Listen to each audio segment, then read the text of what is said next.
Alam niyo ba, minsan, ang tunay na pagkatao ng isang tao ay nakikita sa paraan ng pag-react niya sa pagkakamali ng iba.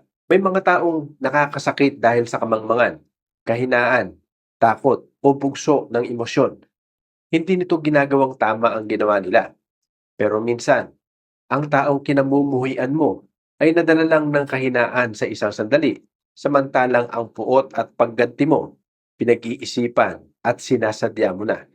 At dito tayo kailangang mag-ingat.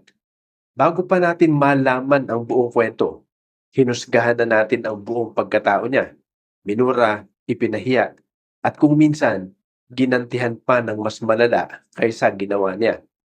Sa psychology, may tinatawag na fundamental attribution error.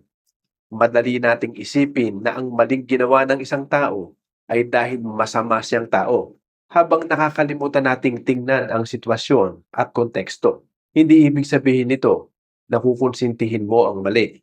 Mananagot ang dapat na managot. Pero bago ka humusga o gumanti, itanong mo muna, sinadya ba niya? Ano ang buong konteksto? At ang gagawin ko ba ngayon ay hustisya o puot na rin? Dahil minsan, ang pagkakamali niya ang naglantad ng kanyang kahinaan, pero ang paraan ng pagganti mo ang maaring maglantad ng tunay mong pagkatao.